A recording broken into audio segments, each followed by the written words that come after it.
Yes, my name is David Bayvel. I'm based in New Zealand and I've been operating as the Whisper Chief Veterinary Advisor now for 12 months. On my visits to London, I've had the opportunity to interact with staff through lunchtime seminars. So this is in fact the third such seminar that I've been involved in.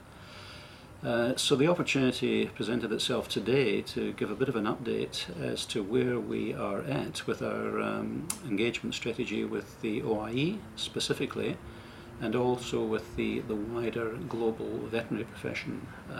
It was an excellent seminar, lots of discussion, and what I would like to do is just perhaps share with you some of the highlights of the presentation and the discussion.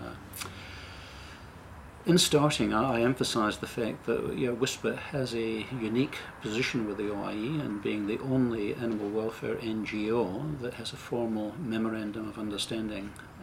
The OIE is a very influential international intergovernmental organisation with 178 member countries, established in 1924 and highly regarded internationally in both the developing and developed world.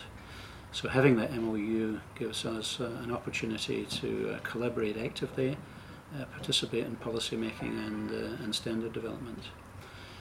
We've enjoyed that relationship for the past 7 years, and over the last 12 months our emphasis has been on further developing the relationship in all the OI regions, in all the Whisper regions,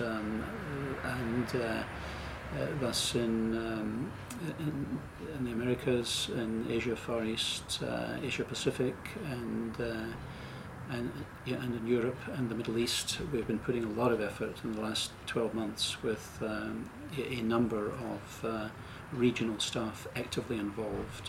One example would be a regional meeting held in Barbados at the end of last year.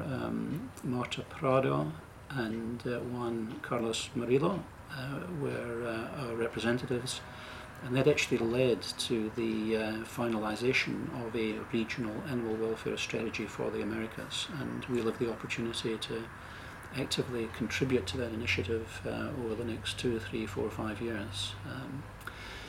So these regional strategies are extremely important as the mechanism for facilitating implementation of the OIE standards. So we're actively engaged in Asia Pacific. We're, as I said, commencing engagement in the Americas, and some progress being made in the Middle East with a concept note being drafted, and also some progress in Europe, although Europe is complicated by the pretty dramatic difference in current animal welfare compliance between the Eastern European accession countries, some of the Southern European countries, and Northern Europe countries like Holland, Sweden, and Germany all have pretty advanced animal welfare regulatory systems.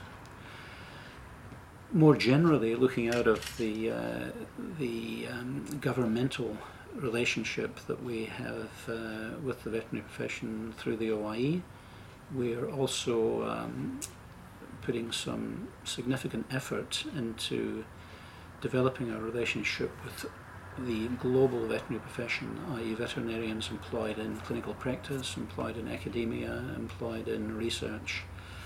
And we've approached this by developing formal MOUs, initially with the World Veterinary Association, with the Commonwealth Veterinary Association, Federation of Asian Veterinary Associations, which has involved some very effective work by Ian Dacre and Natasha Lee, and the Chinese Veterinary Medical Association.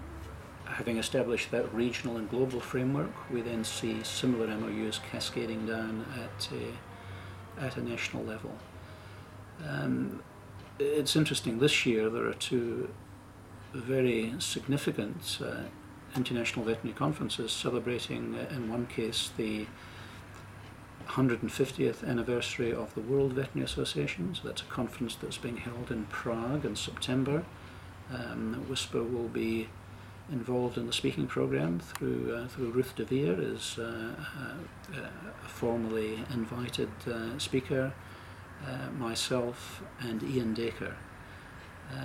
So we plan to use that conference to formally launch with appropriate publicity the MOU that we've negotiated with the World Veterinary Association.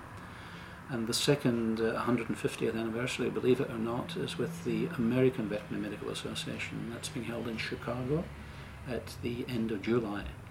And again, that's a scientific program that I'll be contributing to, and we'll also have Nancy Clark actively involved, and the overall logistics of our participation is being organised by Philip Wilson, supported by Celia Smith, and we're looking at actually having an in-house WISPA meeting to discuss in some detail both the OIE and the wider veterinary profession, with involvement of other WISPA staff such as Ricardo Mora and Melania Gamboa. So I hope that gives you a bit of a flavour of progress made over the last 12 months. We've also just formally confirmed this week that after a quite extensive search, we've made an offer, and an appointment has been made to the newly created veterinary liaison manager position. So that individual will commence in September, and he will give added impetus and increased resourcing to our plans in this area. I'd possibly just like to conclude with two positioning comments. One relates to the OIE, and they have just recently adopted a new positioning statement, which is protecting animals, preserving our future. So that is the new strategic commitment from the OIE, representing 178 countries, and that obviously fits very, very well with WISPA's strategic direction. And the final one that I'll just read from the PowerPoint presentation is the vision that we have drafted in respect of our engagement with the veterinary profession at large. And the vision is a world where veterinarians, by virtue of their unique professional training and standing within society, contribute actively to the achievement of the WISPA vision, i.e. a world where animal welfare matters and animal cruelty has ended. Thank you.